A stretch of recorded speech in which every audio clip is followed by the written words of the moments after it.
Okay, and we're good. Hello. It's 9 o'clock at night. I'm chugging a Monster Energy drink, and we're here with another episode of Cosplay Bites, the show about cosplays, conventions, all the nerdy bits and bites in between, and the many crazy lives of content creators alike. This episode originally was going to be a monster one, but Mink got COVID, so she's now not feeling well, and then Larcy wants to wait, so I'll be doing another episode with them. But I did manage to snag the ever so lovely Midge, Scully, and HyperChai. Hello. And so for this episode, I know it's really late coming, but I figured we could do quote unquote PAX East Part 2 for my sake. Because if you guys probably have already seen it or missed it, I actually got a chance to interview the two of them at PAX East for a little bit, so that was a lot of fun. And but also, the two of them also happened to be at ConnectiCon, which was last weekend. Yeah. Yes. Like, how does time work? Got it? Yeah, I think it was 2 weekends ago, wasn't it? No. No, okay, it was last weekend because we're in a weekend right now. Yeah. Yeah, I was double checking, making sure. Yeah. But yeah, so I guess, if I can try to remember, no, because the first PAX East Part 1 video that I did, it was mainly me and Mink, and we just talked about how the con was for the two of us, because, thankfully for my case, it ended up just being me hanging around with her, running into you guys at one point, multiple times, just talking about, like, the cosplay that she wore, the cosplay that I saw, and I think for this time around, definitely talking about your experience there, if you can remember it. Because it was 3 months ago. Yeah, it was a ways away now. 4 months ago. Wait. No, April. It was 3 months. 5 years ago. Math. I know that. Yeah, so I guess in my case, well, why don't I start with the two of you before we get into it, because I'm sure, because I was just going to talk about, like, all the games that I played and, like, the demos, or at least the copies that I was lucky enough to receive by some of the developers when I had my my media appointments. But before that, because I figured we'll get into, like, what games did you guys actually play. Oh, yeah. So how many days did you guys go? For the whole weekend? Yeah. Yeah, other than I think Thursday. Yeah, I think we arrived Thursday. Yeah, we got the hotel Thursday night, but we didn't actually get a badge. But we did the rest of the weekend, which was pretty sweet. Yeah, it's one of the cons that if I can go the whole weekend, I'm gonna go the whole weekend. Yeah. Yeah. I was lucky enough to get another media badge for the show, and so yeah, I had it came right around tax return season, so it's like, cool, this is gonna be my whole vacation. Yeah. Pay for the hotel and everything. Did you guys? Well, I believe you wore cosplays for 2 days.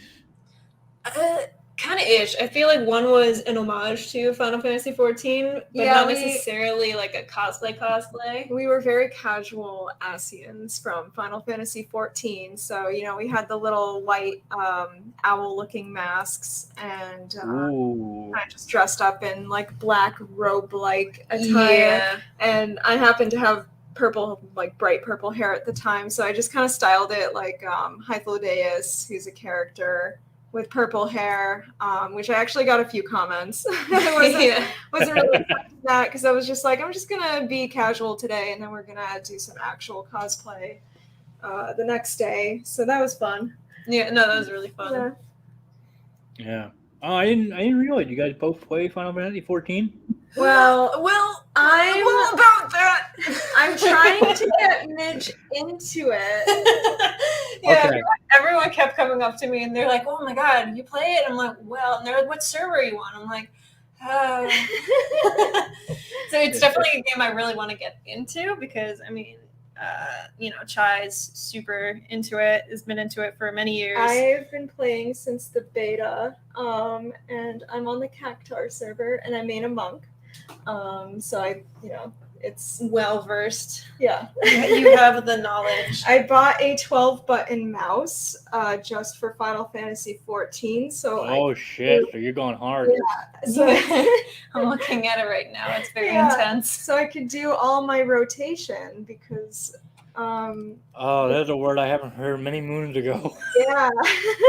And the other thing for me though, like in my defense, a little bit. Because I don't have a huge one, but like in my defense, I have a Mac. Yeah. So welcome to the club. I'm doing this on a Mac. Yeah. We're working on it. We're working on it. You're gonna get an actual PC for gaming in due time. It will happen. Well, yeah. So I mean, you could play this on a Mac because I actually played 14 a little bit for a good chunk until I realized that I don't really have the funds to keep this up anymore, sadly. So yeah.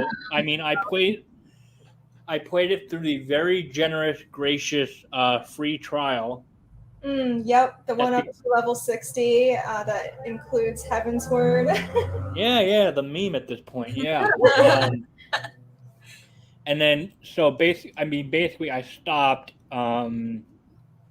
at the sort of bridge between Stormblood's main story leading into Shadowbringers. I'm at that point. Oh, okay. All right. I am aware I probably stopped when it was getting good because I realized, because I think I had two other people on previously that are big Final Fantasy 14 nerds. And like I would talk to them about it, like everyone said like, oh, like, Realm Reborn made this trash fire good. And then Heaven's Word really kicked it up a notch, and then Shadowbringers was great, and then Endwalker is just phenomenal. And it's like, why does no one talk about Stormblood? It's like, there's a lot of setup. That's why. It's like, I get it now. Stormblood was fun, but it definitely is not like the community thinks of it as like, the Star Wars sequels of the Final Fantasy titles. It's got a cool title. Yeah. Stormblood, that's fun. It's pretty fun. And it featured monks, which was my main class, so I enjoyed that. But yeah, I think Shadowbringers and Endwalker are my favorite. I'm only familiar with Endwalker. Yeah. So by default. I cried a lot. There's a lot of crying. So no. A lot happens, yeah. Very existential. If you have any mental health stuff, it really explores that, which I thought was like really nice, refreshing. So I cried a lot. Yeah, I mean, it was the one game where I could finally live out my dream fantasy of being a dragoon. So that's the class I went with. Yeah, and it is very satisfying. And then like I guess I heard there were like glamours or changing clothes you could do in Endwalker that can make me look like Kane Highwind. And it's like, oh yeah, oh fuck, sign me up. Yeah. All you need is a house, and then you're all set forever. Yeah, and then honestly though, I switched from my Mac to playing on my PS5, and so it's fun. But I mean, again, I'm hoping to one day pick it up again when I have the funds to like allocate towards it, because things are pretty tight right now. Yeah, that's totally valid. It's a time sink. Like when I resub, I'm playing for several months at a time. Yeah. So somewhat circling back to cosplay. Right. Yeah, the second costume we did. So that was Friday. Right? Yeah, Friday. And then Saturday we did Sonic and Tails. Mm-hmm. That was really fun. It's funny too, because that was pretty last second. Yeah, because we saw the Sonic movie. And we were like, oh, yeah. I saw it twice, and I was like... I was jealous. I wanted to see it twice. I saw it It once. kind of revived. I mean, the movie's good. If you haven't seen it, please go see it. Oh, it's so fun. But It's better than the first one. And Yeah. I mean, I know, I saw it. yeah, I'm so excited for the third. Oh my god. Yeah, I think we geeked out about it last time too. but it was a lot of fun because like even like it always warms my heart when little kids like their eyes light up when they see you and the parents come over and they're all just so excited and it's just like it's like a this is why I do this. Yeah, like having that kind of engagement with people is Sure. really, it's really gratifying. Yeah, just seeing all the fans and Yeah. others Yeah. cosplayers. It's always fun. Yeah. I feel like I think I was around you guys when that was happening with some parent or some. Oh yeah. Yeah. I think it was like an enforcer saying how good your cosplays were or something like that about their daughter or whatnot. Yeah, the one with the hat. Yeah. She wanted everyone to sign it. That was Yeah. really We sweet. signed Yeah, that one. Yeah.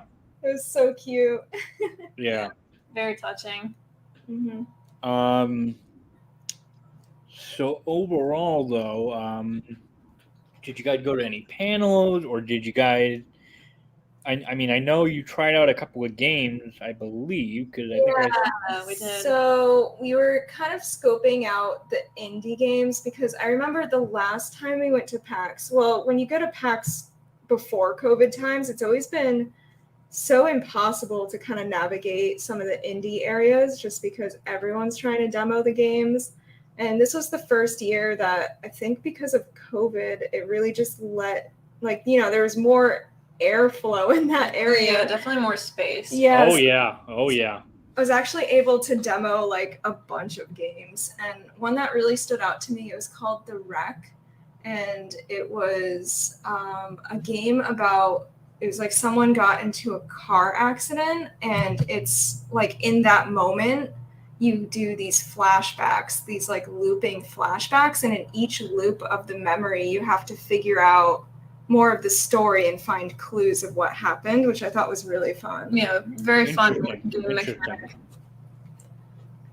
Yeah, I definitely more gravitate to games with I was going to say games with purpose and like have a story. I mean, I play Splatoon, which is very repetitive, but you know, anything that's narrative and I feel like it has something to say, and there's like, it's just so gratifying to play it and be like, oh, now I know something that I didn't know before, or like, you know, what a great story to be telling. I really gravitate to those kinds of games, and I feel like the indie section specifically tends to have those kinds of games. Yeah. Oh yeah, absolutely. I mean, I tend to gravitate a lot more towards indies nowadays because it's just like I get such fond memories of like either playing indies or just really awesome experiences, like having like media appointments for indie games. Like, so the game that I played a game called Witchwood, which was really fun. And I mean, at this point in time, by the time this episode comes out, both that and another game called Ayuden Chronicle Rising, I actually beat both of those games. Both were very fun. Witchwood was very, very chill and relaxing, where you play as this witch, you got to collect some souls that this goat spirit wants you to do to fulfill a contract that you made that you didn't know about in order to awaken a sleeping girl that you somewhat caused. And all it is you're just running around collecting material. That's it. Ooh, it sounds relaxing. I'm looking. I googled it. I'm looking at it right now. It looks stunning. The art is awesome. Yeah, I mean the one thing I instantly related to was its storybook style. Reminded me of the brief storybook intro from Resident Evil Village that I would see like when I watched like Let's Plays of it. Yeah. And the music was phenomenal also. And I mean like the guy gave me like some cute little pins of the characters, and just it was great. And then Ayuden Chronicle Rising was an interesting game where it's sort of like an RPG, or no, it is an RPG. I read that it's sort of like a a successor to a game called Sukidoken or Huh. something like that, or it kind of reminded me of Star Ocean, like Oh, the way it was played. But yeah. the bizarre thing is, this game is a prequel to a game that's not even out yet. Nice. Okay. That's fun. That's called and that game is called Ayuden Chronicles 100 Heroes, which I think I am gonna check out since I enjoyed playing that game as well. Mm-hmm. And then other games I played this game called I believe it was called A Space into the Unbound, which was done by Toge Production. It's set in rural 90s Indonesia, but Toge Production made my all-time favorite game of 2020, which was Coffee Talk. And so I wanted to check that game out, and I also checked out a potion like alchemist game that's kind of reminiscent of Stardew Valley in a way, Oh, is that where you're making potions and whatnot. Oh, I can't remember. Oh yeah! Oh my god! It looks almost exactly like Stardew Valley, right? Yeah, we took a glance at that. Yeah, it looked very cute. Oh, so you know what? Okay, yeah. And trying to think of what else I played.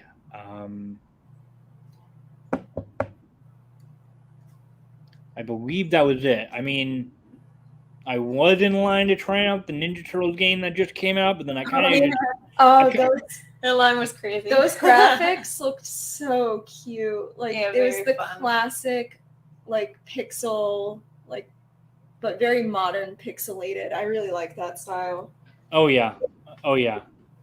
But then I gave up like right when it was my turn to play because I was just bored, honestly, out of my mind, and just like it was too much of a long way, and I'm like, Yeah. There was one line that we ducked out of. It was for World of Horror, which I actually yeah, that looked like it would have been so fun, but it was like 2 hours long. Yeah, or something. so World of Horror is very fun, like detective kind of mystery horror, where you pick these chapters, and each like chapter is a different story. Like somebody dies, and you have to try to find the clues of like what mystical supernatural entity or ghost or demon is causing the problem. And as that's happening in your world, an apocalypse is happening, so you're trying to outrun basically the end of the world. So that's really fun. But I know at PAX they they just released a bunch of new content, and I got excited and I jumped in the line. Then I looked on the floor and it said wait time from this point 2 hours, and I was like, I don't know. It was funny because there was like 4 people in front of us, and we're like 2 hours, I don't know. And then we were standing there for like 30 minutes, and we didn't move, and we're like, okay, it is 2 hours, all right. Yeah. It must have been a long demo, but it's definitely a fun game. Yeah, we did probably that. Yeah. We did 2 other games outside of the indie section. So did Baldur's Gate. Yeah, so Chell did Baldur's Gate, and that's funny because that's actually right when we bumped into you. Right, yep. So we were waiting in that line.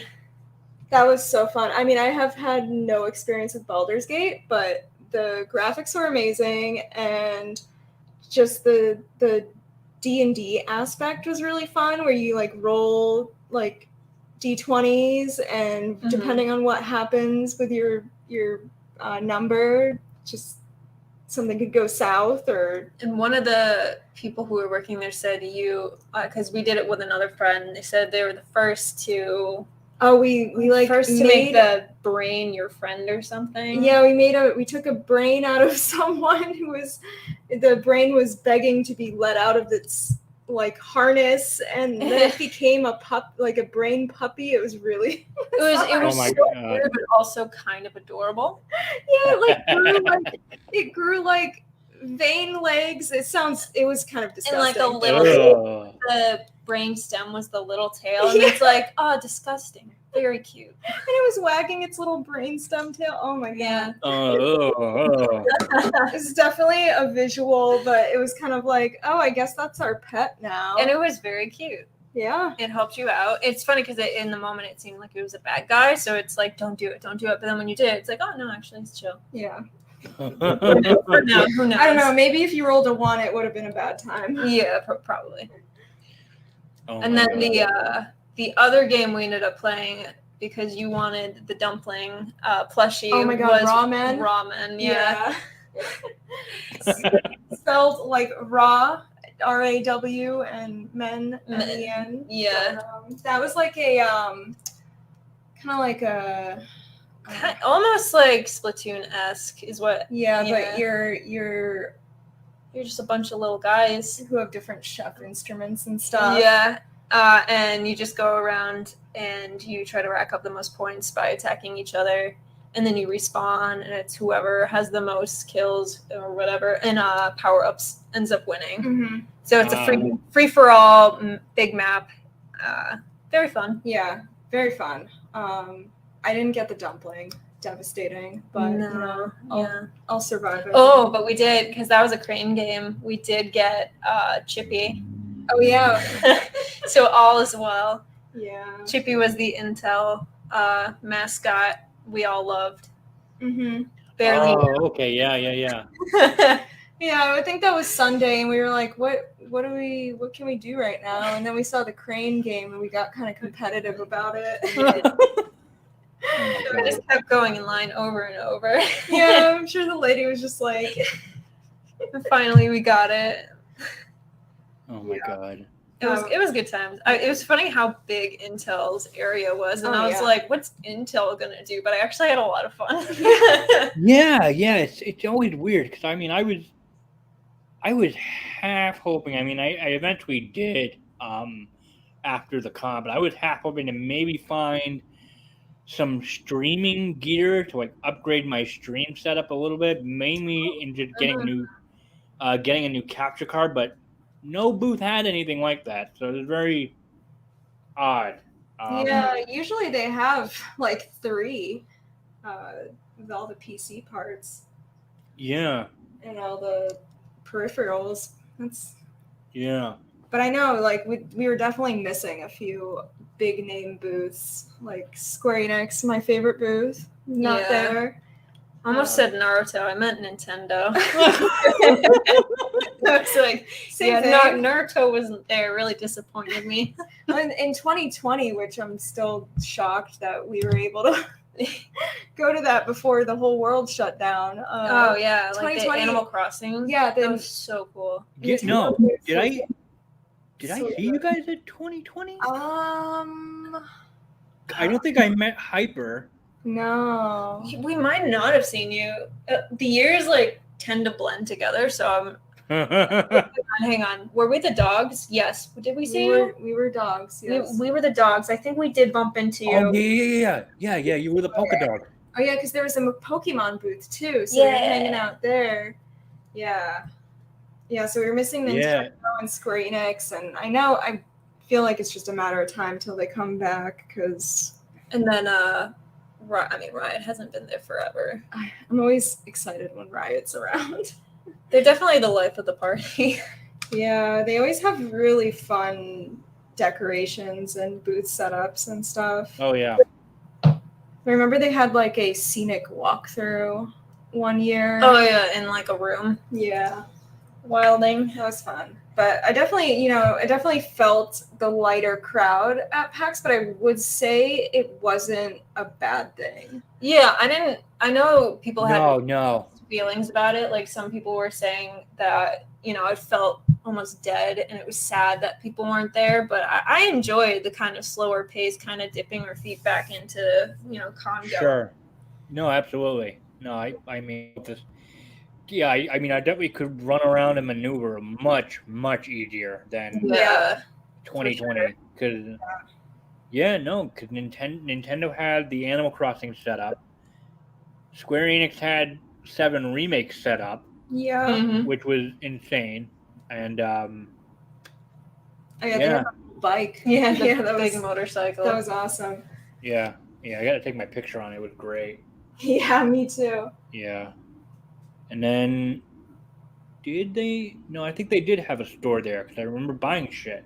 Yeah, they did. Because Yeah. they always take my money. I'm always the one trying to get into the Final Fantasy 14 raid boss fight line, so you can get the I beat whichever boss of the year shirt. Mm-hmm. Oh, yeah. Yeah. It was funny because I think it was last time we did that, I was like the only one who played 14. I was trying to give you all like a quick rundown. I'm like, all right, if you're a healer, you have to use this skill. And then if someone dies, you have to use this skill. It was a lot. It was a process. We didn't get the shirt. Womp womp.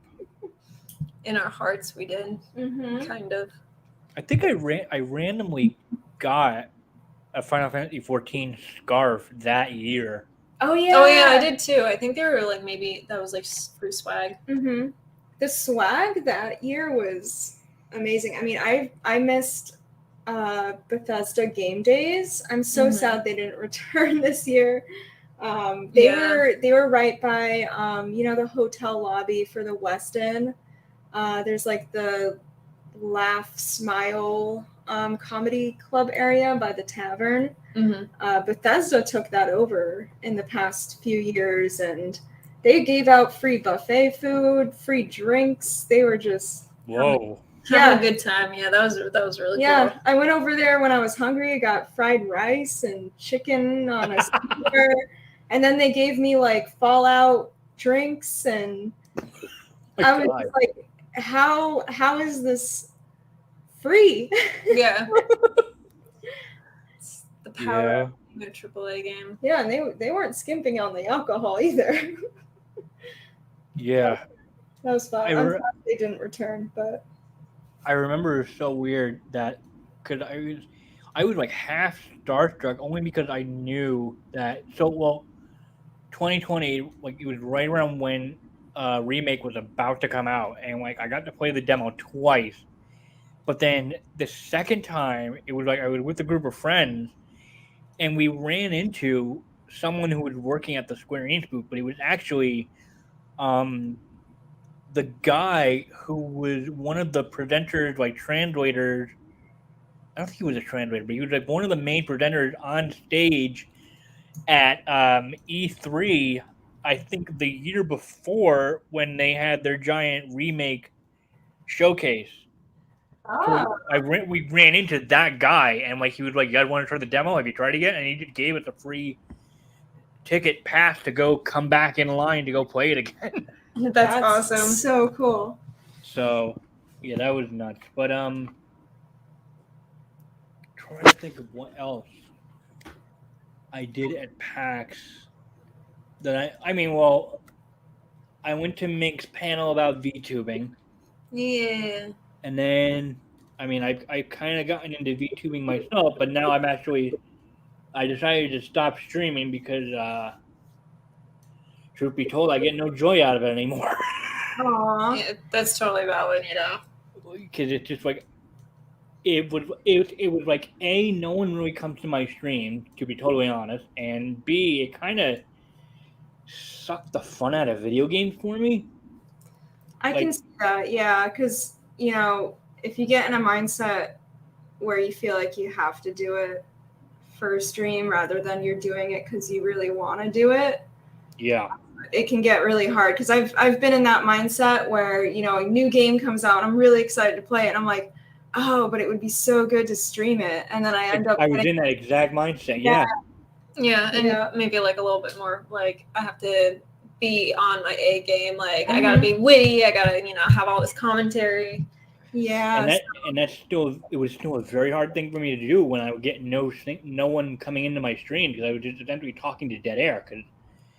I think it had it. Well, so Stray came out, and I was like, oh fuck yeah, I'm gonna stream the cat game. It's gonna be freaking amazing. But then I was having audio issues where it was static, like going in and out on my headphones, and I think it was a mixture of somehow the capture card wasn't really like meshing well, but I think the main problem was I have a habit of trying new shiny things, so I enrolled my Mac laptop that I'm using right now into the upcoming beta of their new operating system.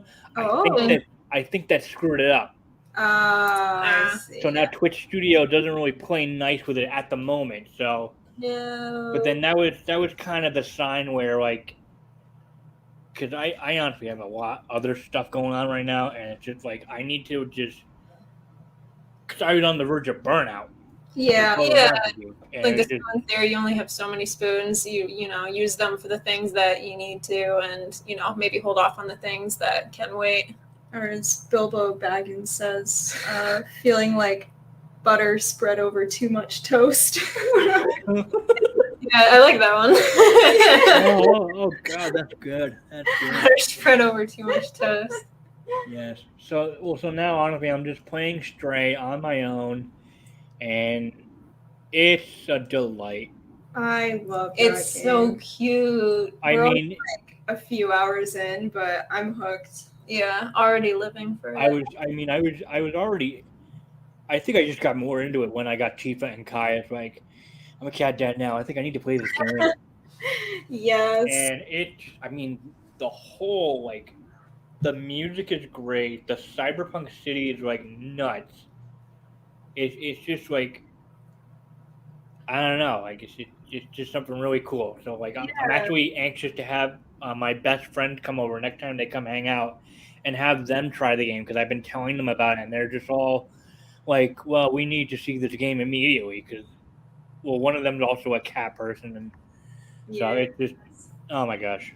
It's so good. It's definitely going to live up to the hype. Yeah, what I really like, too, is the refreshing, like, it's not humans versus robots. It's like the robots romanticize the humans and, like, admire them, and I think that's, like, a really fun, like, point of view, because most media is like, oh, the robots hate the humans. Robot bad.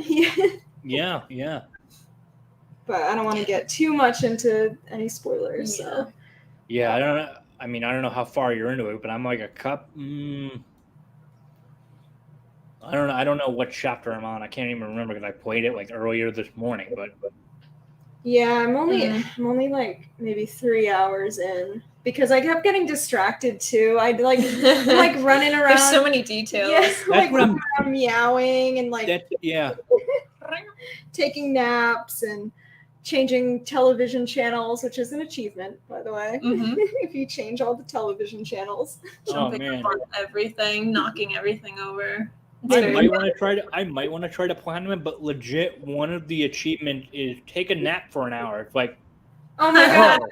Oh, so I gotta leave the game on. Okay, you want me to walk away for a little bit? Okay. That's cute. Take a nap for an hour. Nice long nap. That's great. Actually, the achievement is called a productive day. Oh, that's so cute. It's not like the what's that game where it's like go touch grass and it's like you don't play the game for 5 years. Oh yeah. Oh, this Stanley Parable? Yeah, Stanley Parable, and then they just I don't know. Remastered. Like a deluxe version, a brand new version of the game. And now the achievement is don't touch the game for 10 years. Oh my god. Fuck. And then they called people out because it shows the percentage of people of the achievements. And on the day of launch, there was like 3% of people have this achievement. And they're like, we see you. Yeah, it's like, no, you don't. You're not altering the game, altering the computer's clock. Yeah. Oh my gosh. That's freaking nuts. It's pretty funny, yeah. Huh. Well, so what else about PAX East?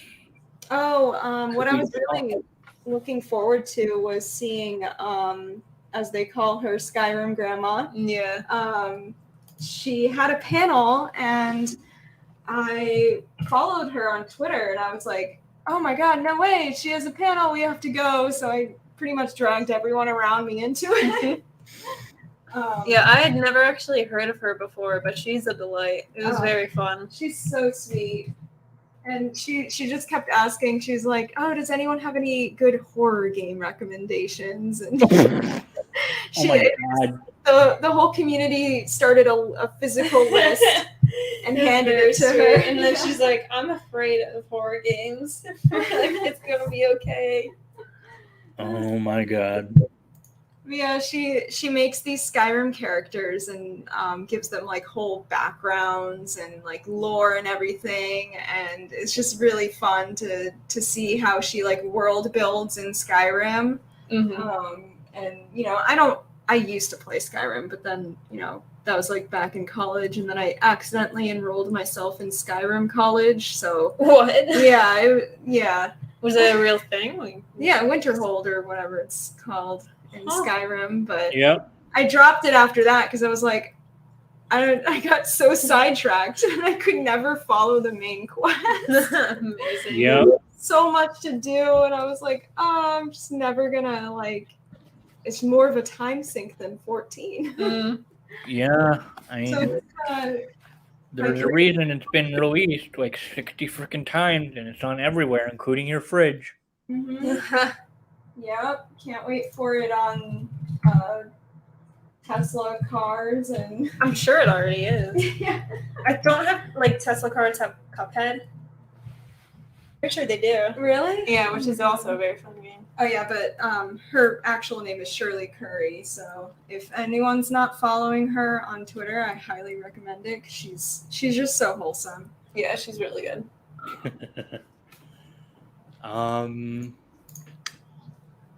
Any standout? I mean, aside from the Intel mascot plushie, did you guys splurge on any other like vendor merch or?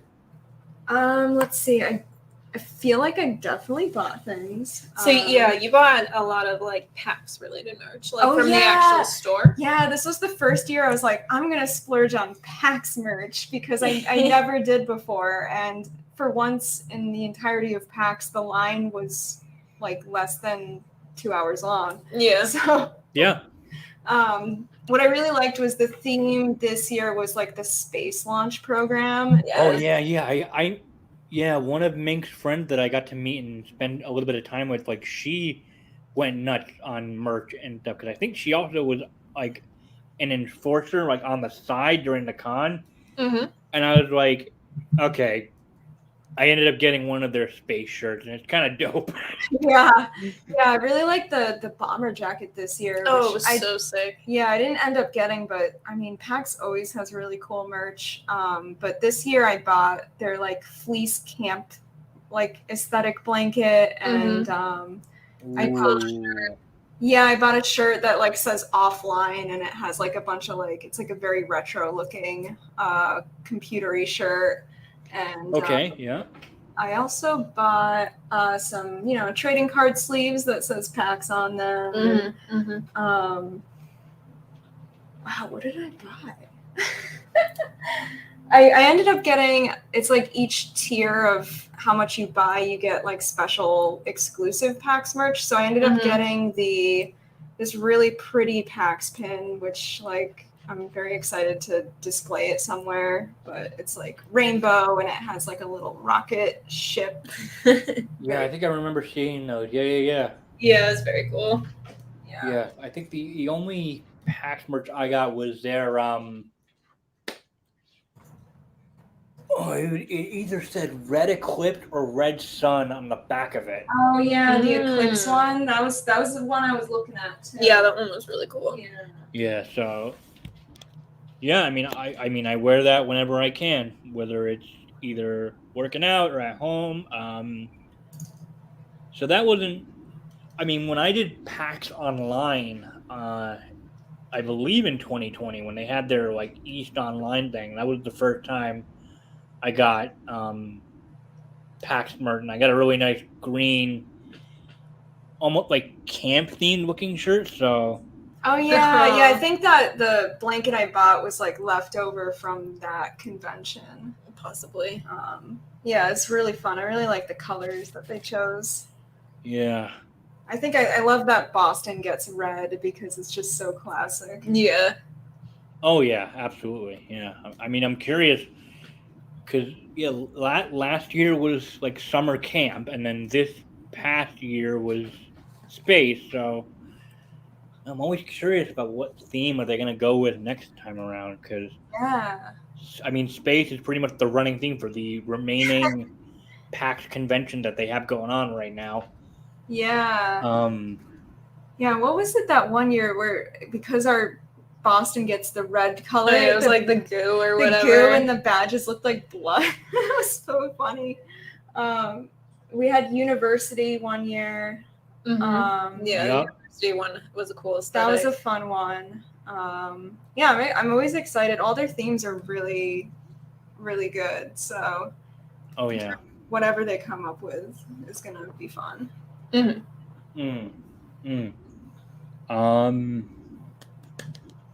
What else? I mean, I ended up doing a small little interview with the people over at Wild Bill's. Oh yeah, with their soda station, which would really, really, it was really nice. It was really cool. I mean, they were hang on, I'm like half walking over to my room to get my notes because I know I've written it down. But one of their main thing that they do that they like to help out around is help giving military veterans like jobs for their company. Yeah, that's awesome. What do you got here? Non-alcoholic soda. This was their 20th year doing it. Wow. I mean, their main shtick was commemorative mug, which, I mean, I was lucky enough to get one, so that meant endless refills for the entire weekend. That's pretty sweet. Yeah, no, that's... And then they told me that, you know, you can bring it to whatever con that we're at again, and pay $7 and you're good for the whole weekend. Wow. Dang. Yeah, I mean, I'd see them at basically every East Coast con we go to, so you're all set then. There you go. I mean, I believe they're pretty pricey. They're like $60. Oh wow. Something like that, if I remember correctly. So you've got an investment. Yeah. Yeah. I mean, well, they really. I mean, he would tell me that they built up a website to help with their sales when COVID hit, because I mean that was a huge convention for a huge chunk of their income. So yeah. I mean, the guy said online orders helped to get through the pandemic, and I mean, one of their main things that they like to do online is you essentially build your own soda pack to have it shipped out when you want to make an order. I love that. That's really cute. Let me see. What other... I'm just looking through all my notes. That alchemy game that I said that was kind of like Stardew Valley, it was called Potion Permit. Yeah. Very cute. There's one that I wanted to demo, but it was actually one of the busiest indie booths at the time, which was, I think it was called Cuisineer.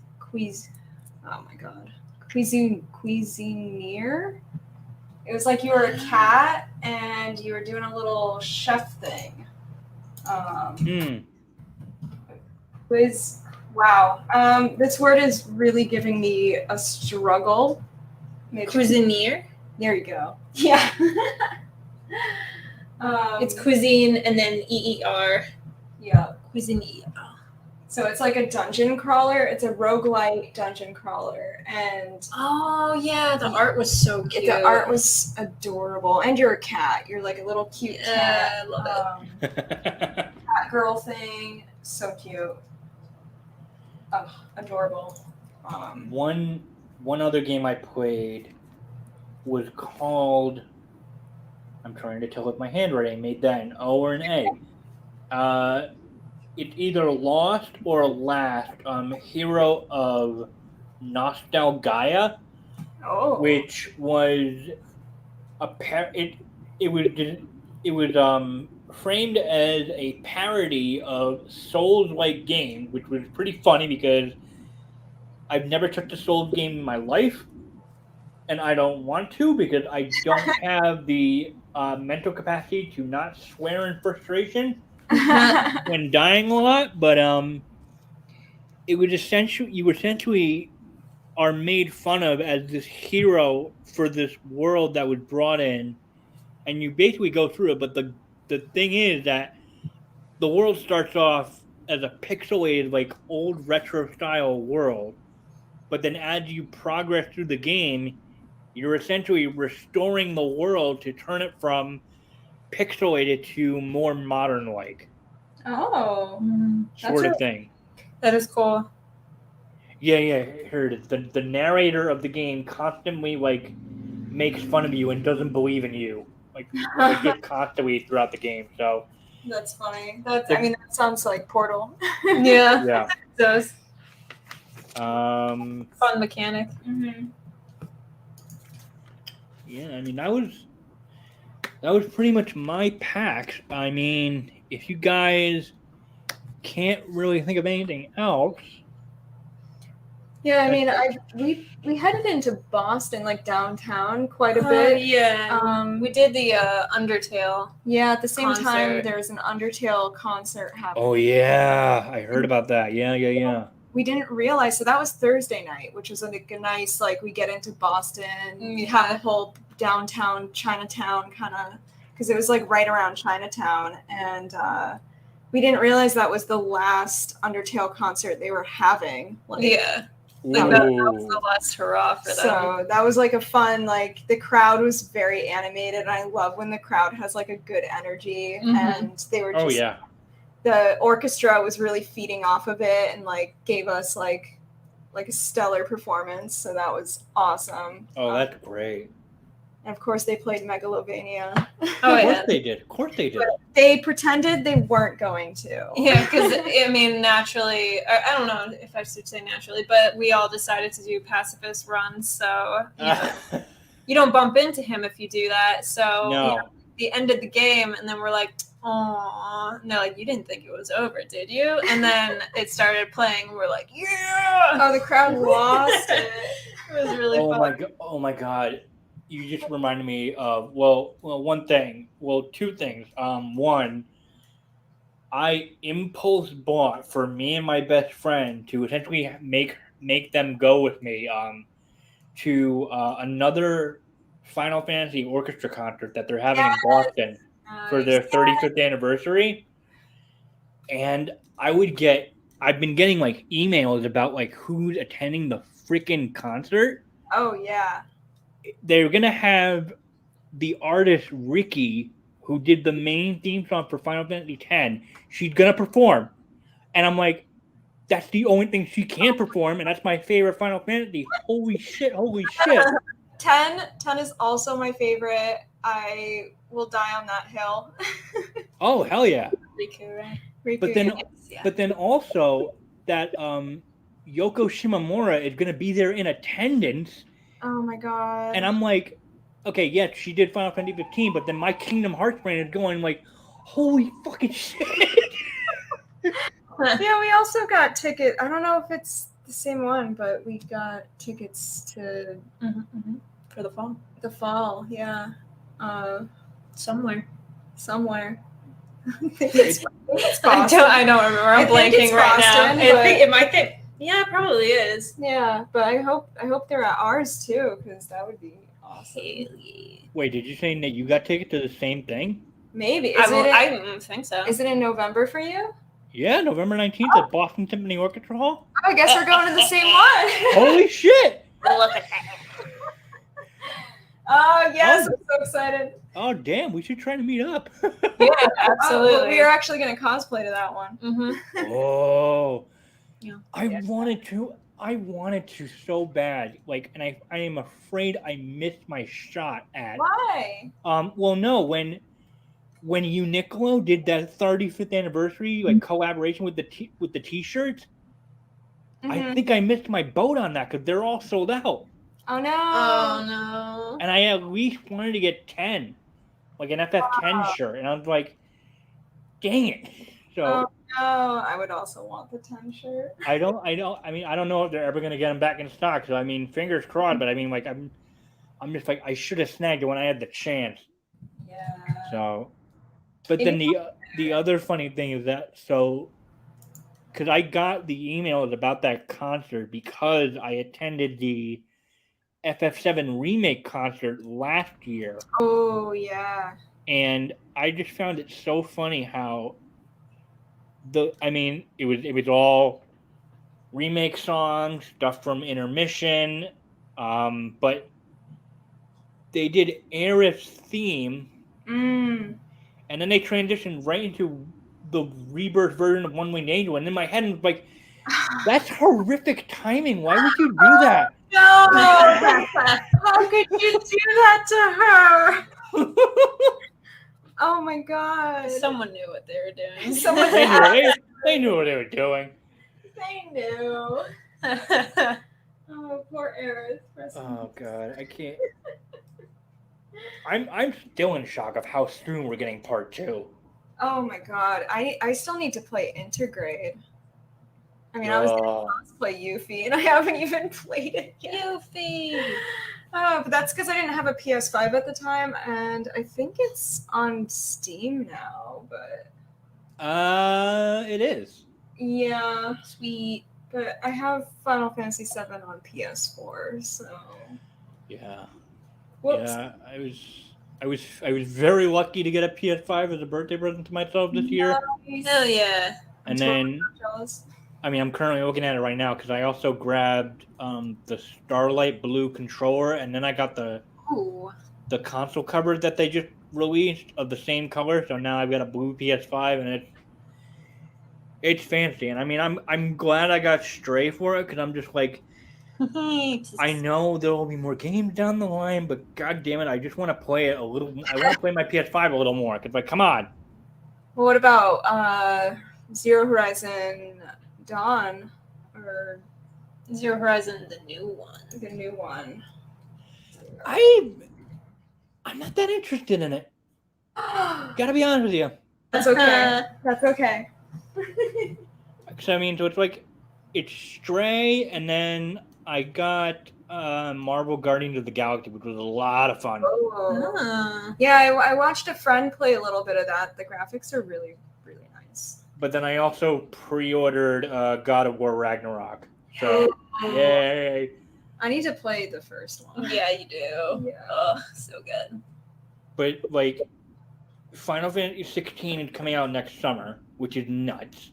Oh, yeah. And then... Stop. I have such a bad backlog happening. Anytime a new game comes out, I'm like, please, God. I'm not ready. I need more time. But then they're doing a Crisis Core remake, and I'm like, oh no. Yeah. But that's kind of awesome. So it's like, cool. Oh my god.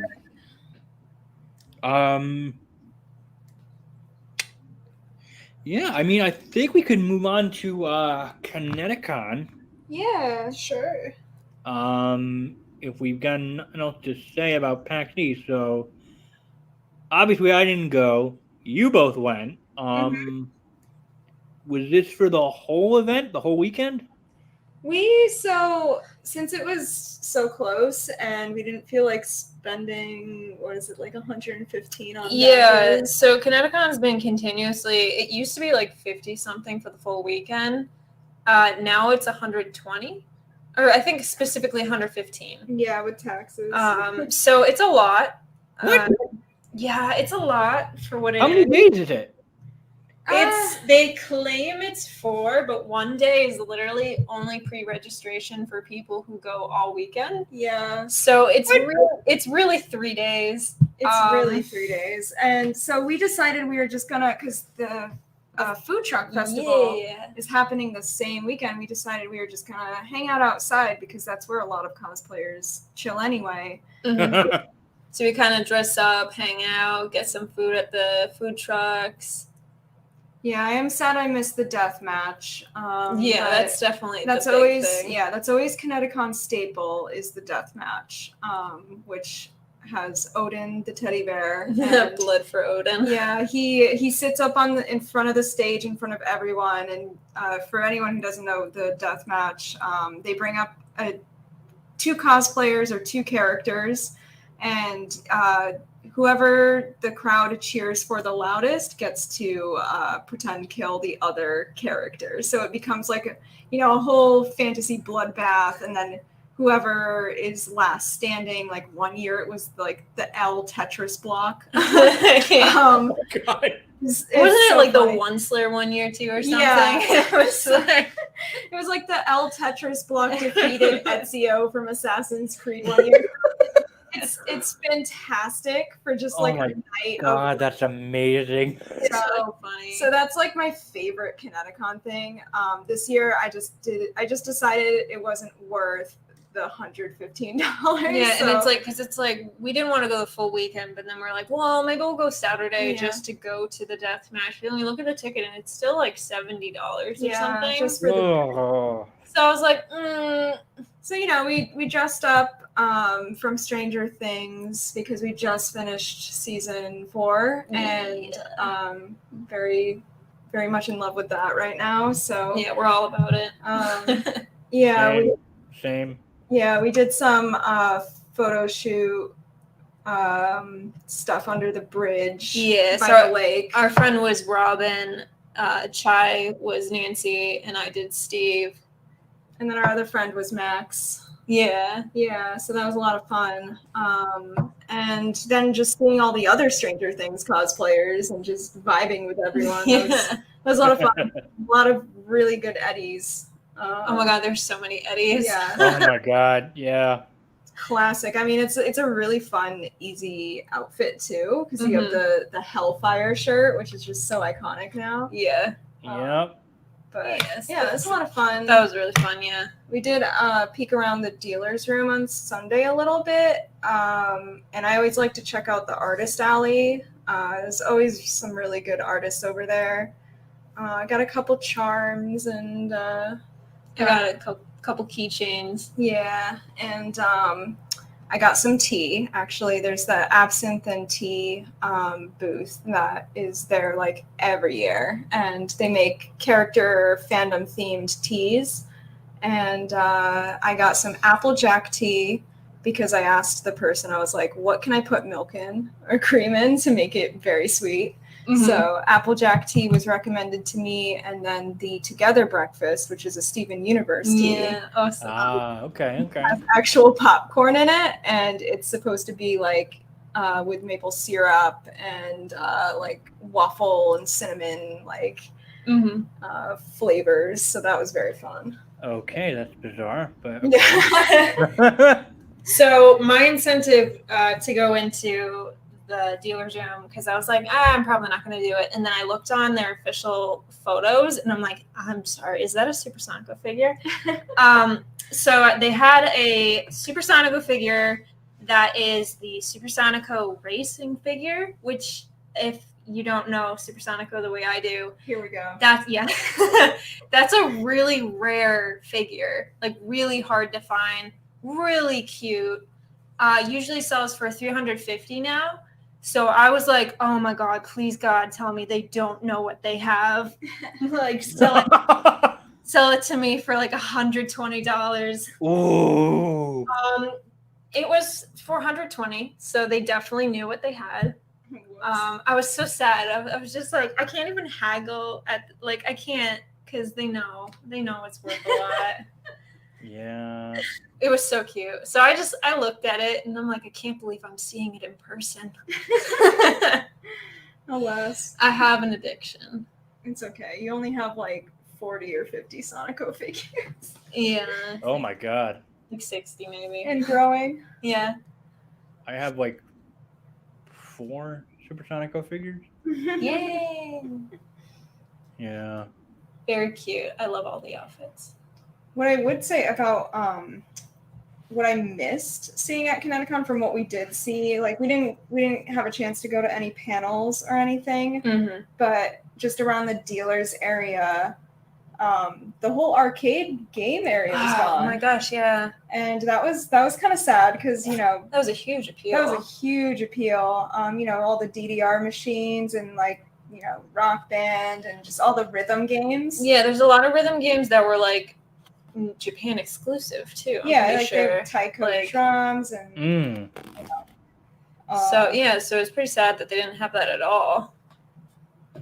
Yeah, it seems, I don't know, it seems like every year something's wildly different about ConnectiCon. It feels like every year ConnectiCon's dropping the ball a little bit more, and we're like, ConnectiCon, no. Oh no. This year, though, it drove me so crazy. So they have a stairwell that's like the iconic stairs between the Marriott Hotel and the convention. Okay. Everyone parties on it. It's really fun. It's, a good time. But this year they decided to close it off only to con goers, which in theory is fine. But if you're staying in the hotel or trying to use the elevator, which is technically not attached to the stairs, they wouldn't let you. Yeah, because So- the elevator goes to the Marriott lobby, but they wouldn't let us go down there. So yeah. So it ended up being a very big inconvenience. They made us walk around downtown Hartford. Yeah, it went from like a 1-minute walk to a 20-minute walk. It was no. Yeah, so we're like, please, we're so tired. It was like, just let us go down 2 flights of stairs. It's like you can literally walk me by the hand down. You can watch me if you need. But they insisted no. And I know they're trying to have it be a safety thing, but it almost felt like it made things worse. I did hear on Twitter that they blocked someone who had a accessibility, like mobility device, from using the elevator and made them walk the same way that we had to walk. And the elevator, like the public elevator, wasn't working. The only way to get down there was stairs. Yeah. So they blocked the one elevator that person could use. Yeah, that was a little Oh Jesus. Yeah, so I mean, like the vibes were not the best. Could have been a little more fresh, but but we always, have a good time with our you friends. make do, like it, because that's the whole con experience is like friends and like the people. At least for me, like it's the energy that people bring. So it's like if you're having a good time and you're just seeing people and doing whatever, that's the fun of it. So yeah. we didn't have access to the stairs, but ultimately we hung out in the front and it was a good time. So yeah, I enjoyed it. Yeah, I mean it's HomeCon. So it is HomeCon, so there's some sentiment. Yeah. It's very sentimental. I would say though, probably from here forward, we'll not be buying tickets. Yeah, I mean, unless you get the super early bird discount, which I think is only available to the first 500 who buy it. Oh wow. Oh boy. Yeah. So who knows? If anyone wants to go to ConnectiCon, get it before 500 people do. Yeah. Oh boy. But it's always, they're always going to have the outside space to hang out in, and hopefully the food truck festival keeps going because that is very fun. Yeah, they almost always schedule it during Riverfest, so yeah, there's a bunch of things to do right around the con. Mm-hmm. Usually they have the fireworks, but they didn't have them this year. I don't think they're gonna be having them from here on forward, sadly. Yeah. But yeah, so that's pretty much ConnectiCon. It's a little baby con, But it's always like every time I go to a con and then I like see everyone else in their like amazing cosplays, and I'm like suddenly hit by this huge like force of motivation where I'm like, I'm gonna get home and I'm gonna immediately sew like 5 costumes. It's just like I love that energy where it's like every time you go to a con, it's just like I'm already thinking of what I want to do next, and like it's filled with creativity juice. Yeah. I feel like I'm the same way. Like after a con, I just like, okay, how fast before the motivation dies out can I get some podcasts that are scheduled up? Because I know that's the one difficult thing I have with just the show overall, is just scheduling with other people, and it's not. It's just a matter of it is what it is. Like people have lives. Working around it can be either just difficult. So I'm very thankful that I got the two of you to be on this episode. So this is fun. Happy to be here. Yeah, thank you for having us. Yeah, It's fun to talk about cons and cosplay and stuff. Yeah, even though I pretty much don't cosplay anymore. I don't have the time, energy, mental capacity to pack an outfit and then worry about it. Like, did I really pack everything for the outfit? Am I forgetting something? Is this gonna fall apart at the con? Oh my god, I always have like the pre-con nightmares where I like get to the hotel and I forgot my wig. Yep. Oh yeah. We're like driving and like as I get to the con, my suitcase is gone. Yeah. Oh god. Yeah. Somewhat related, like speaking of like either BabyCon / HomeCon, I mean, at this point, I pretty much only go to the one in Rhode Island if I know either a lot of cosplay friends are gonna be there or just going to go, or like going as in they're a guest and they're like they have a booth or they're selling print or they're like a cosplay judge or whatever. That's pretty much the only point. Like I'll go to like my home state convention, or pretty much just any convention. Like I just want to go to a place where I know I'll get to see friends and just get to hang out with them and not walk around and feeling lonely. Yeah.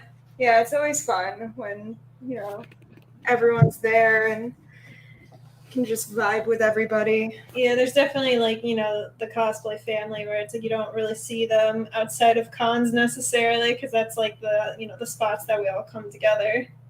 So that's a huge drive for going to cons, is seeing all the people that you don't usually get to see because they live all across the country, Mm-hmm.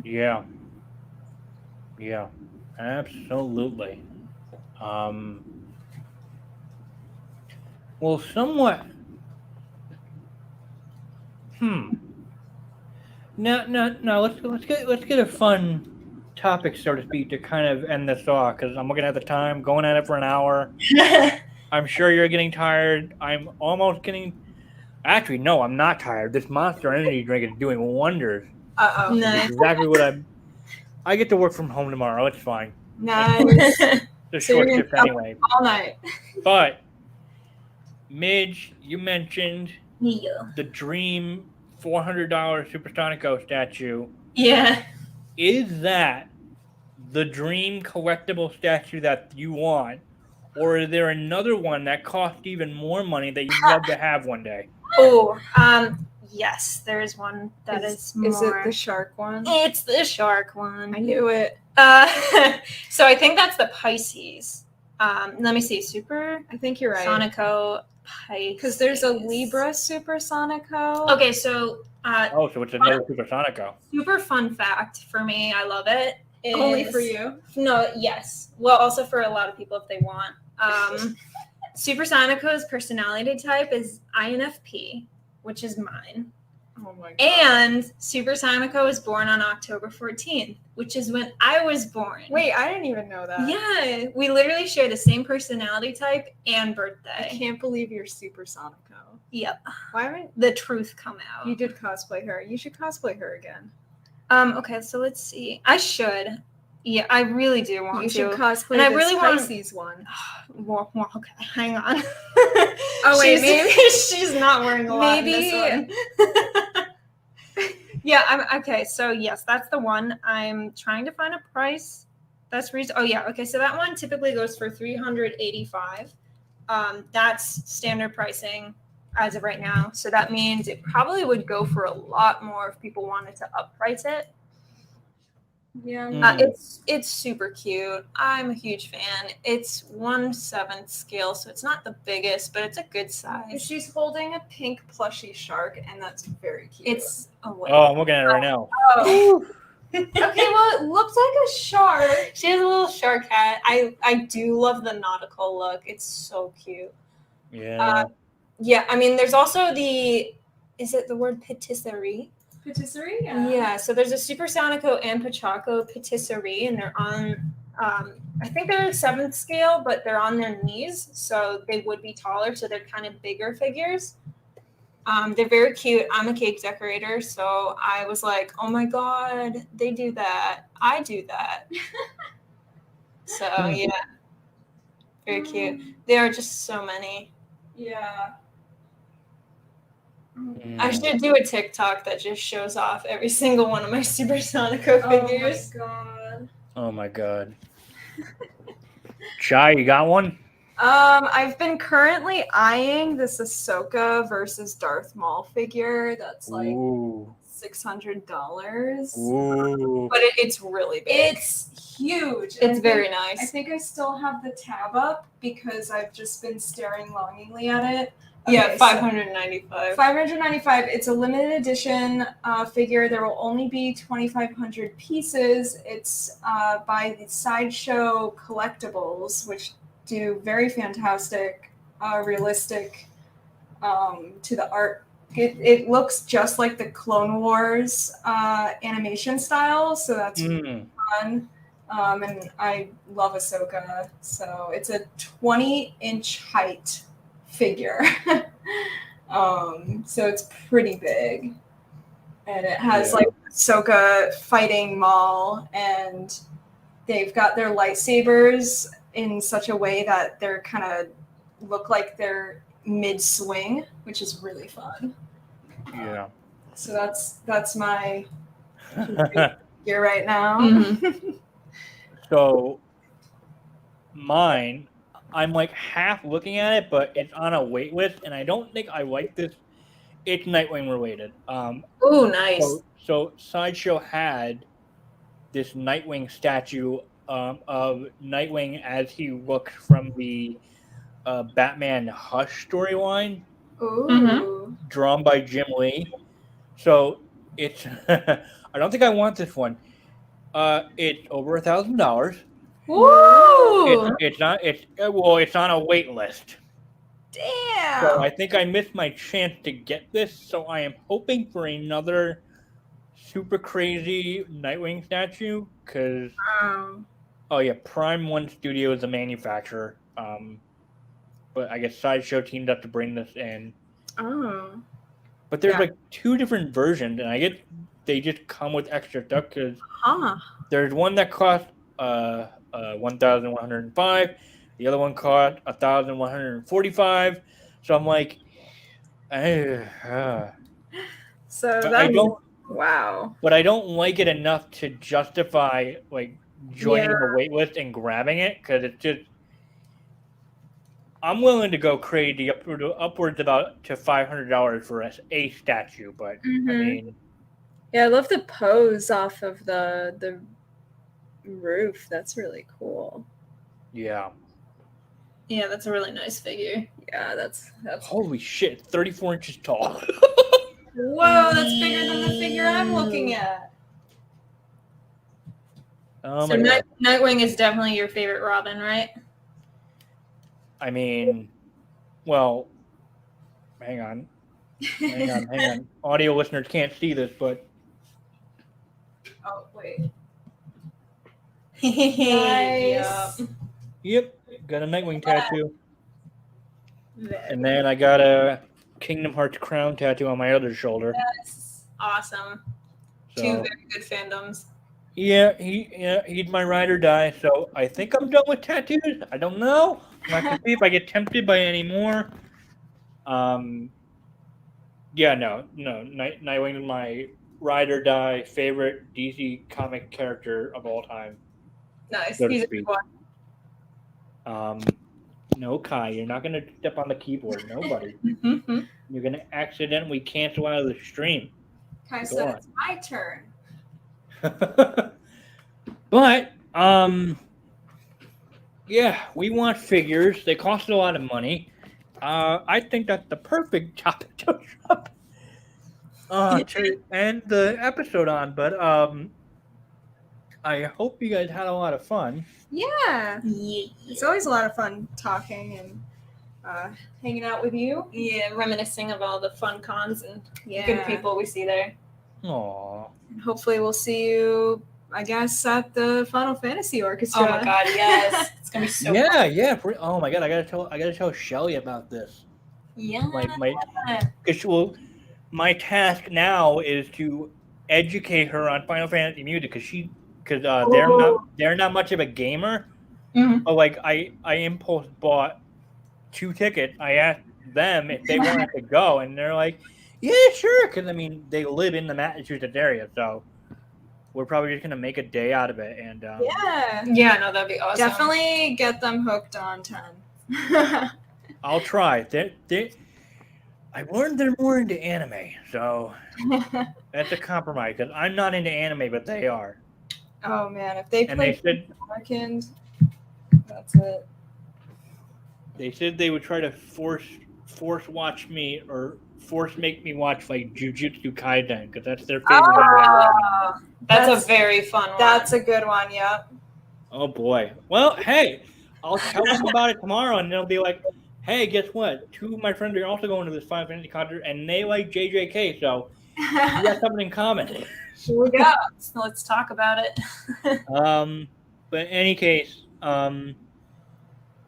oh yeah. Also, so I mean, preview of the next episode. So, Legend of Larcy and Mink the Satyr were supposed to be on this episode, and it was going to be a massive episode of multiple cons, but I think I mentioned at the top of the show that like Mink wasn't feeling well. Larcy wanted to wait for them, and so we're gonna get the 2 of them, and possibly, I might ask if Grinning Hazard wants to be a part of it as well, because Larcy went to PortCon, and then Mink and Grinner went to TwitchCon Ooh. in fucking Amsterdam. So Ooh. Nice. Fun. Very fun. yeah, because they actually went. I believe they were invited out and went to go see Guerrilla Studios or Guerrilla Games, the people that made Horizon Zero Dawn, Oh, that's so sick. like dressed up in their outfits. So Oh yeah, I saw the photos. Oh, they look so good. yeah, so that should be coming out or hopefully planned and recorded within the next couple of weeks. Yeah, I hope you guys enjoyed this episode, and again, thank you so much, HyperChai and Midge, for coming on. I adore you both so Yeah. much.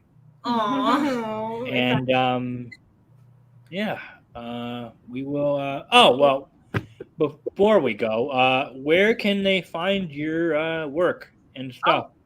Yes. I am on Twitch, Twitter, and Instagram, all under HyperChai.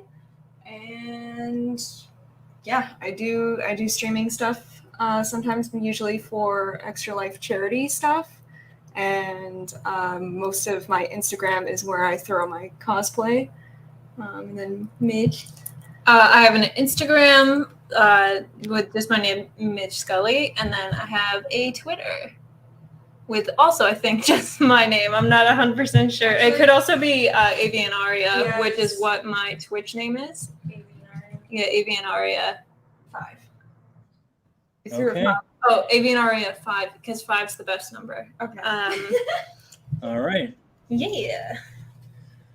All right. But yeah, that's gonna do it for this episode. And thank you all for listening. And I will see you guys in the next episode. Bye. Bye. Bye.